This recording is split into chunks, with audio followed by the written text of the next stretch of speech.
کرتا ہوں کیونکہ آپ نے وہ بات کی جس کے اوپر ایک معاشرہ کھڑا ہوتا ہے. معاشرہ کھڑا ہوتا ہے مورالٹی کے اوپر. جس معاشرے کی اخلاقیات چلی جاتی ہیں اس معاشرے کو کوئی بچا نہیں سکتا، اور جس معاشرے کی اخلاقیات کھڑی ہوتی ہیں تو اس کو ایٹم بم بھی تباہ نہیں کر سکتا.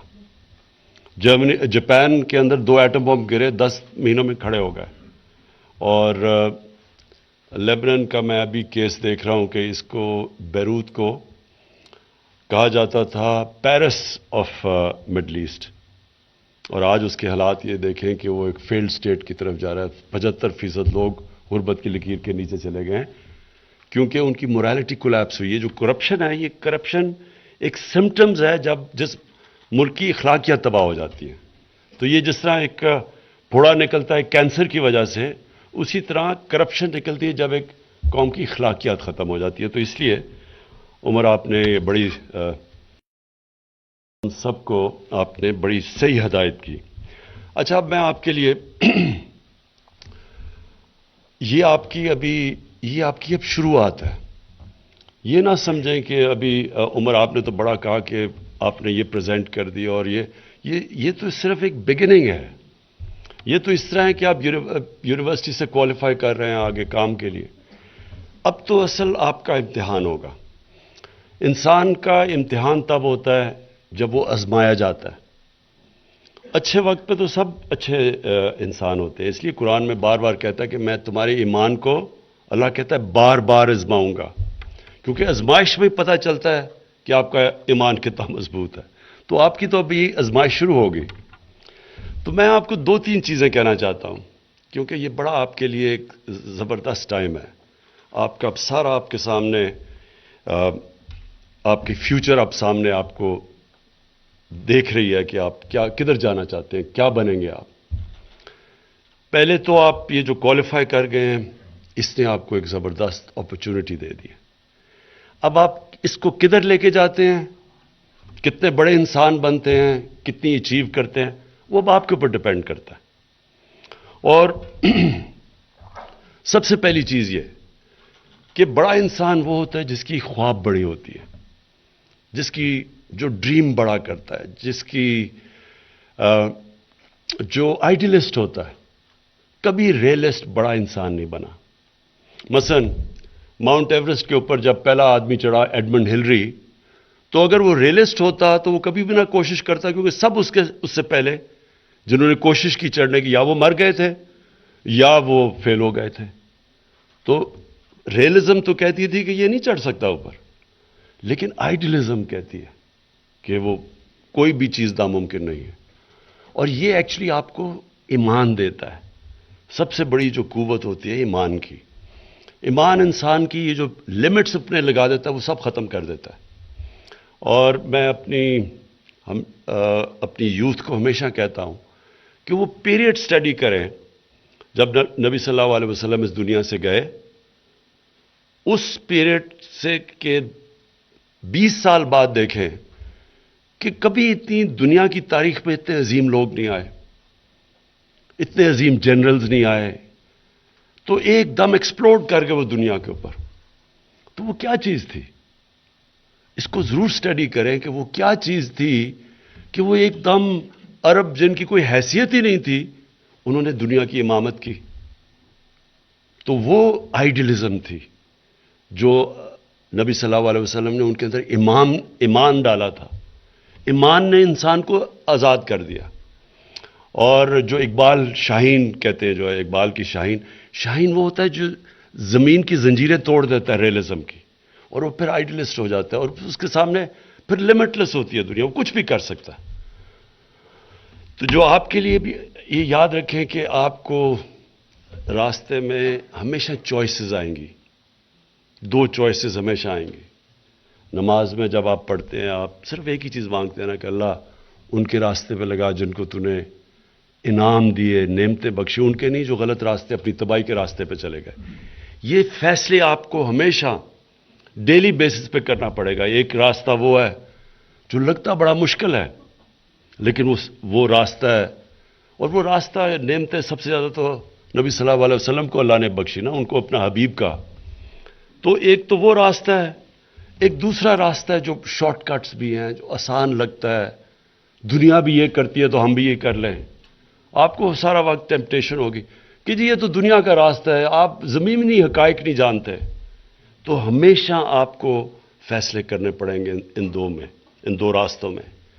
تو ایک راستہ ہے آپ کی عظمت کا، کیونکہ کبھی کسی انسان کو وہ عظمت نہ ملی ہے نہ مل سکتی ہے جو نبی صلی اللہ علیہ وسلم کو ملی تھی. دوسرا راستہ ہے جو لگتا ہے کہ بڑا اٹریکٹیو ہے، لیکن وہ انسان کی تباہی کا راستہ ہے. تباہی کا مطلب انسان کے پوٹینشیل کی تباہی کا راستہ ہے. مجھے جب میں کرکٹ کھیلا شروع کی اور میں جب اوپر آیا تو بڑی ٹیمپٹیشن کی. ہمارے زمانے میں ساؤتھ افریقہ میں یونائٹڈ نیشنز کا بین تھا کیونکہ ان کی اپارٹھائڈ رجیم تھی. تو انہوں نے بڑے پیسے آفر کرتے تھے لوگوں کو وہاں جانے کے لیے، کرکٹرز کو، اور اسپیشلی کہ جو کرکٹرز کا جب نام بن جاتا تھا تو وہ بڑے پیسے آفر کرتے تھے. تو ہمیشہ ایک طرف آتا تھا کہ جی ہم آپ کو اتنا پیسہ دیں گے اگر آپ ساؤتھ افریقہ آ گئے. تو لگتا تو بڑا اچھا تھا کہ اتنا پیسہ ملے گا اور یہ، لیکن وہ پیسہ جو لینا تھا وہ پھر وہ دوسرے راستے پہ چلے گیا کہ ایک قوم جو کہ نسل پرست ہے، جو افریکنز کو یا ایشینز کو انسان ہی نہیں سمجھتی برابر کے، اور ادھر جا کے میں اس رجیم کو انڈورس کروں پیسے لے کے. تو یہ آپ کو بھی ہمیشہ ٹیمپٹیشن آئے گی. اور ایک میں آپ کو بڑا انسیڈنٹ بتاتا ہوں. ایک بہت بڑے انٹلیکچوئل تھے پاکستان کے، ڈاکٹر اشفاق احمد خان. آپ نے پتہ نہیں سنا ہوگا یا نہیں، لیکن بڑے عظیم اسکالر تھے. تو وہ کہتے کہ ایک دفعہ میں گیا چائنا، اس وقت چیئرمین ماؤ تھے پریزیڈنٹ چائنا کے. تو کہتے جب چیئرمین انہوں نے ملنے کے لیے وہ لائن میں کھڑے ہو گئے، وہ ہر ایک سال میں ایک دفعہ یانگسی دریا کی سوئم کر کے کراس کر کے واپس آتے تھے. تو ساری لائن میں لوگ کھڑے ہوتے تھے بعد میں ان کو ملنے کے لیے جب وہ کرتے تھے. تو کہتا میں بھی کھڑا ہو گیا. تو جب میری باری آئی تو اس نے مجھے ہاتھ ملایا چیئرمین ماؤ نے. تو اس نے کہا تم کدھر سے ہو؟ اس نے کہا پاکستان سے ہوں. تو اس نے اس کی طرف دیکھا، کہتا اٹس اے گریٹ کنٹری. تو وہ تھوڑا سا حیران ہوا وہ ڈاکٹر اشفاق کہ اس نے کہا کہ پاکستان گریٹ اتنا بڑا ایک لیڈر، ایک ریولوشنری لیڈر، اور وہ کہہ رہا ہے کہ پاکستان از اے گریٹ کنٹری. تو اس نے پھر وہاں کھڑے کھڑے لائن لگی ہوئی لوگوں کی اس کو ایک انسیڈنٹ بتایا. اس نے کہا کہ میرا ایک ایمبیسڈر تھا، ان دنوں میں کراچی کیپٹل تھا پاکستان کا. تو کہتا کراچی میں ہمارا ایمبیسڈر تھا، چائنیز ایمبیسڈر، اس کا ایک پاکستانی دوست تھا جو اس کا چیس پارٹنر تھا. تو وہ جب چیس کھیلتا تھا تھوڑی دیر کے بعد وہ جاتا تھا غسل خانے میں اور پانی سر پہ ڈال کے واپس آ جاتا تھا. تو کہتا کیا پرابلم ہے؟ کہتا میں نے روزہ رکھا ہوا ہے. تو بڑا چائنیز حیران ہوا. اس نے کہا تم نے اگر روزہ رکھا ہوا ہے آرام سے اندر جا کے پانی پی لو، کسی کو کیا پتا چلے گا. تو اس نے جب اس کو کہا کہ اللہ سے کمٹمنٹ ہے، تو اس وجہ سے ماؤ نے اسے کہا کہ تمہارا بڑا عظیم ملک ہے. تو جب ڈاکٹر اشفاق نے کہا میں نے بڑا سوچا اس کا، تو اس کا مقصد یہ ہے کہ جو قوم اللہ کے خوف سے ایک گرمی کے اندر پانی نہیں پیتی، تو وہ اللہ کے خوف سے سچ بھی بول سکتی ہے، وہ چوری بھی نہیں کرے گی. کہتا وہ بہت عظیم قوم ہے جس کو خوف خدا ہو. تو ہمارے ملک میں کیا ہے، ہوا کیا ہے؟ یہ ملک عظیم ملک بننا تھا. ہمارے زمانے میں یہ عظیم ملک بن رہا تھا. یہ 60s میں جب میں بڑا ہو رہا تھا، یہ پاکستان کی جو بیوروکریسی تھی، سول سروس، یہ سارے ایشیا میں نمبر 1 سمجھی جاتی تھی. بڑی اس کی سٹینڈرڈ، کوالٹی، انٹیگریٹی. اور پھر آہستہ آہستہ ہم دوسرے راستے پہ چلے گئے جو ہماری تباہی کا راستہ ہے. ہماری موریلٹی رہ گئی، ہماری اخلاقیات آہستہ آہستہ چلی گئی. ہم نے اپنے سامنے یہ سارا دیکھا ہے پروسیس کہ آہستہ آہستہ ہماری ڈکلائن آنی شروع ہوئی. یہ یاد رکھیں کہ جو آپ کی معاشی ڈکلائن ہوتی ہے، اکنامک ڈکلائن، وہ نہیں پہلے آتی. پہلے آپ کی اخلاقیات گرتی ہے، پھر آپ کی معاشی ڈکلائن آتی ہے. آپ کی جو موریلٹی جب کریش کرتی ہے، اس کے بعد آپ کی اس کے بعد آپ کی اکانومی جاتی ہے. ساری آپ تیسری دنیا میں غریب ملک سارے دیکھ لیں, سارے غریب ملکوں کے اندر ایک چیز کامن ہوگی, کرپشن. اور کرپشن اس لیے کامن ہوگی کہ ان کے جو مورل ویلیوز گر جاتے ہیں. سارے امیر ترین ملکوں میں چلے جائیں, ان میں ایک چیز کامن ہوگی کہ ان کے اندر اخلاقی قوت ہوگی انصاف دینے کے لیے. ایک معاشرہ جس کے اندر اخلاقیات نہیں ہوتی وہ انصاف بھی نہیں کر سکتا, وہ پھر این آر او دیتا ہے, پھر وہ ڈیلز کرتا ہے چوروں سے. نبی صلی اللہ علیہ وسلم نے جب ایک ان کا ایک سینٹنس ہے, ایک ان کی حدیث ہے کہ تمہارے سے پہلے بڑی قومیں تباہ ہوئیں جدھر طاقتور کے لیے ایک قانون اور کمزور کے لیے دوسرا. اس کا کیا مطلب ہے کہ جو قوم انصاف نہیں کر سکتی, اگر آپ طاقتور کو قانون کے اوپر رکھ رہے ہیں اس کا مطلب آپ انصاف نہیں کر سکتے. جو قوم انصاف نہیں کر سکتی وہ تباہ ہو جاتی ہے. جس طرح حضرت علی نے کہا تھا کہ ظلم کا نظام چل جائے گا لیکن کفر اور نا انصافی کا نظام, نا انصافی اور ظلم کا نظام نہیں چل سکتا. ہمارے ملک میں آہستہ آہستہ ہماری مورالٹی نیچے گئی اور مورالٹی کے ساتھ ہماری اکانومی نیچے گئی. میں 80s کے اندر جب ہندوستان سے میچ کھیل کے پاکستان آتا تھا تو لگتا تھا کہ ایک غریب ترین ملک سے امیر ترین ملک میں آ گیا ہوں. آہستہ آہستہ وہ بھی ہمارے سے آگے نکل گیا. بنگلہ دیش جو سمجھا جاتا تھا کہ پاکستان کے اوپر بوجھ بنا ہوا ہے, جب ایسٹ پاکستان تھا, بنگلہ دیش ہمارے سے آگے نکل گیا. جیسے جیسے ہماری ہم ایکسیپٹیبل ہو گئی, ہمارے ملک میں چوری اور کرپشن کو ہم نے برا ہی نہیں سمجھنا شروع کیا. ہماری جب ایلیٹ, اور یاد رکھے تباہی ہوتی ہے ایلیٹ سے, اور آپ بھی اس ایلیٹ پہ شامل ہوں گے کیونکہ آپ بھی ایک بیوروکریسی کی ایلیٹ ہے. تو جب ایلیٹ کی مورالٹی جاتی ہے سارے ملک کی مورالٹی چلی جاتی ہے. ہم پھر یہ نہ کہیں کہ جی پٹواری کرپٹ ہے یا تھانے دار کرپٹ ہے, اوپر سے جب شروع ہوتا ہے پرائم منسٹر سے اور اس کے وزیروں سے, وہ نیچے تک چلی جاتی ہے.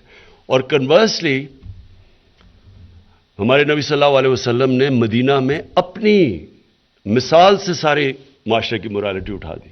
پہلے ان کی مورالٹی اور اخلاقیات اوپر لے کے گئے, پھر وہ دنیا کی انہوں نے امامت کی.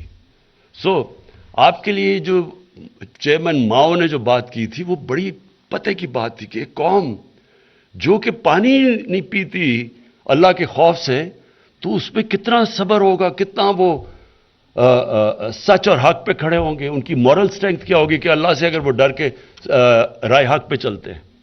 تو یہ آپ کے لیے بڑا امپورٹنٹ ہے. اور آخر میں جو میں بات کرنا چاہتا ہوں وہ یہ کہ دیکھیں, کبھی انڈر ایسٹیمیٹ نہ کریں ایک انسان میں, ایک انسان جو کہ حق کے اوپر کھڑا ہوا ہے اس کی پاور کو انڈر ایسٹیمیٹ نہ کریں.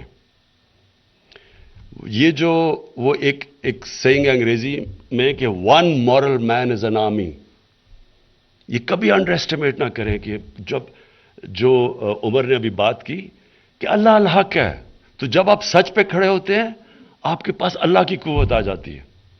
میں آپ کو ایک بتاتا ہوں, میں کرکٹ جب کھیلتا تھا تو میں ابھی ٹیم میں بڑا چھوٹا تھا, ایک ورلڈ 11 بنی دنیا کی, اور آسٹریلیا میں سیریز تھی, کیری پیکر دنیا کی 2 ٹاپ کھلاڑی وہاں تھے. تو وہ پہلی دفعہ اتنا زیادہ کرکٹ کے اندر پیسہ آیا ہمارے, اب تو کوئی مقابلے میں نہیں لیکن ان دنوں میں بڑا پیسہ تھا وہ. تو ایک ورلڈ 11 تھی, ایک ویسٹ انڈیز تھی, ایک آسٹریلیا, 2 دنیا کی بیسٹ ٹیم تھی, اور ہم سارے دنیا کے باقی کھلاڑی تھے وہ ورلڈ 11 میں تھے. تو ہمارے ساتھ ساؤتھ افریکنز بھی تھے, اس وقت انگریز بھی تھے, ہم پاکستانی بھی تھے.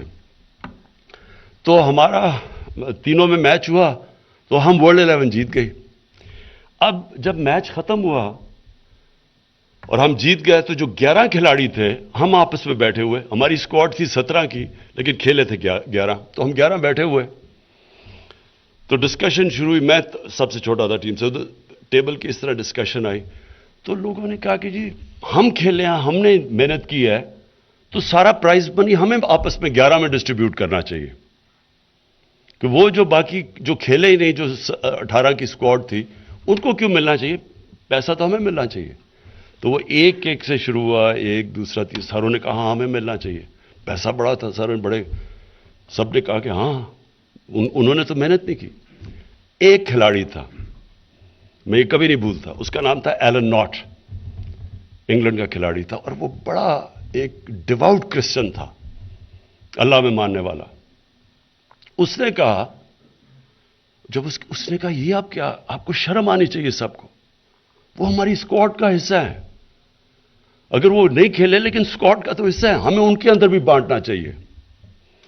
اب آپ یہ سوچیں کہ ایک آدمی نے، باقی سارے کہہ رہے ہیں کہ ہمیں پیسہ آپس میں رکھنا چاہیے، ایک کہتا کہ نہیں ہمیں بانٹنا چاہیے، کیونکہ وہ سچ بول رہا تھا، وہ حق پہ کھڑا تھا، اس کی موریلٹی ہماری سب سے اوپر تھی، سب چپ کر کے اس کی بات مان گئے، بلکہ شرم آئی باقیوں کو، ہم یہ کیوں اتنے سیلفش ہو رہے تھے۔ دیکھیں ایک انسان جب رائے حق پہ کھڑا ہوتا ہے، اس کا بہت بڑا امپیکٹ پڑتا ہے، اور جتنی اوپر پوزیشن ہوتی ہے اتنا ہی زیادہ امپیکٹ پڑتا ہے۔